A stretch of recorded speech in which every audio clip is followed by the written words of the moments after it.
আসসালামু আলাইকুম। আজকে আমি আপনাদের দেখাবো কাঁঠালের এঁচোড় দিয়ে কিভাবে গরুর মাংস রান্না করতে হয়। তো প্রথমে আমি হলুদ দিয়ে কাঁঠালের এঁচোড় আমি সিদ্ধ করে নিই, শুধু সেটা দেখাতে পারলাম না। পরে যে কাঁঠালের বিচি আছে সেগুলোর উপরে খোসা আমি ছাড়িয়ে নিচ্ছি। দেখতেই পাচ্ছেন একটু পিচ্ছিল তো যার কারণে ছুটাতে একটু কষ্ট হচ্ছে, বাট এভাবে করে আমি সবগুলো বিচি ছুটিয়ে নিয়েছি। তো আমি অন্য একটা বাটিতে পরিষ্কার করে রেখেছি। দেখতে পাচ্ছেন কত সুন্দর দেখা যাচ্ছে, হলুদ দেওয়ার কালারটাও সুন্দর আসছে। এরপরে আমি গরুর মাংস নিয়েছি খুবই অল্প পরিমাণে, যেহেতু আমি এঁচোড়টাকে বেশি গুরুত্ব দিয়েছি। তো ওখানে দেখতে পাচ্ছেন পেস্ট, পেঁয়াজ রসুন আদার পেস্ট। তো চুলায় আমি একটু প্যান বসাই দিয়েছি ইতিমধ্যে, সেখানে আমি পরিমাণ মতো সয়াবিন তেল দিয়ে দিলাম।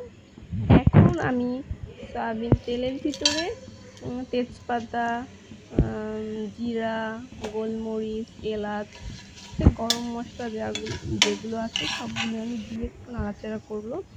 তারপরে আমি এখানে দিয়ে দিব যে পেঁয়াজের পেস্ট, রসুন এবং আদার পেস্ট। এটা দেওয়ার পরে আমি যতক্ষণ নেড়ে চেড়ে নিব, যতক্ষণ পর্যন্ত কাঁচা যে ঘ্রাণটা পেঁয়াজ রসুন আদা সেটা না যায়।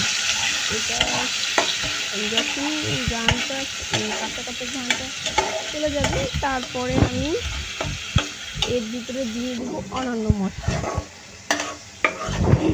অন্যান্য মশলা বলতে লবণ, হলুদ, মরিচ এগুলো দিব। কাঁচা ঘ্রাণটা যেতে অনেকটা সময় লাগে, তো যার কারণে অনেকক্ষণ নাড়াচাড়া করলাম। এখন আমি দিয়ে নিব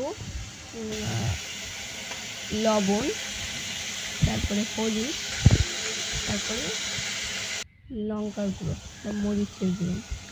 এরপরে আমি যখন দেখবো যে মশলার উপরে একটা তেল ভাব চলে আসছে, একটা কাঁচামরিচ দিয়ে একটু পানি দিয়ে কষিয়ে নিব। পুরো রান্নার পূর্বে মশলা যত ভালো কষানো হবে খেতে তত সুস্বাদু লাগবে। এখন যখন আবার মশলার উপরে একটা তেল ভাব চলে আসছে, তার মানে কষানো ভালোভাবে হয়েছে। এখন আমি এটার মধ্যে দিয়ে দিব আমার ধুয়ে রাখা গরুর মাংস। দেখতে পাচ্ছেন সুন্দর গরুর মাংসগুলো আমি এখন একটু অল্প আঁচে ঢেকে রাখবো। তারপরে পানি দিয়ে দেবো, যেহেতু আমাকে সবার আগে গরুর মাংসটা সিদ্ধ হতে হবে, তাই একটু পানির পরিমাণটা বেশি দিয়েছি, যাতে মাংসটা তাড়াতাড়ি সিদ্ধ হয় এবং ভালোভাবে সিদ্ধ হয়, যেহেতু আমি এখানে প্রেসার কুকার ইউজ করতেছি। তো ঝোলটা অনেকটাই কমে আসছে। এখন আমি কাঁঠালের এঁচোড়ের ভিতরে দিয়ে দিব। তো আমি মাংসটা যখন দেখলাম যে না হাফ কুকড হয়ে গেছে, মানে সিদ্ধ হয়ে গেছে, এখন আমি কাঁঠালের এঁচোড়টা আমি এর ভেতরে দিয়ে একটু কষিয়ে নেব। মানে যে অল্প সামান্য ঝোল আছে এটার সাথেই যাতে কাঁঠালের এঁচোড়টা অ্যাডজাস্ট একটু কষানো যায়, ভালোভাবে কষিয়ে নিব একটু মিক্স করে। এখন তারপর ঢেকে দিব ঢাকনা দিয়ে।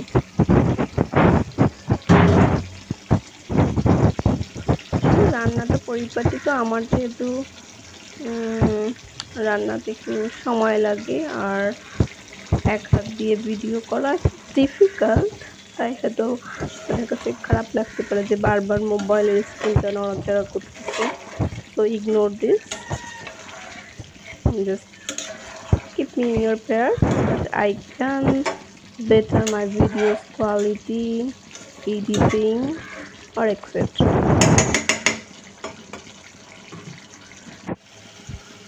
আমি কাঁঠালের এঁচোড় আর গরুর মাংসটা কষিয়ে নিলাম। ঝোলটা একদমই কমে আসছে, মানে কষানো হয়ে গেছে। তো আমি একটু মিক্সড আপ হলেই এর ভিতরে পর্যাপ্ত পরিমাণে পানি দিয়ে দেব। তারপরে লবণ হয়েছে কিনা টেস্ট করে সামান্য লবণও দিয়ে দিয়েছি, যেহেতু এঁচোড়টা দেওয়ার পরে লবণের একটু ঘাটতি দেখা দেবে, তো আমি পর্যাপ্ত পরিমাণে পানি দিয়ে দিলাম। আমার রান্না অলমোস্ট ডান। ঝোলটা আর একটু কমিয়ে আনলে পরে আমার রান্নাটা হয়ে যাবে। তো দেখতেই পাচ্ছেন আপনারা কেমন হয়েছে জানাবেন। ধন্যবাদ সবাইকে। আল্লাহ হাফেজ। Thanks for watching.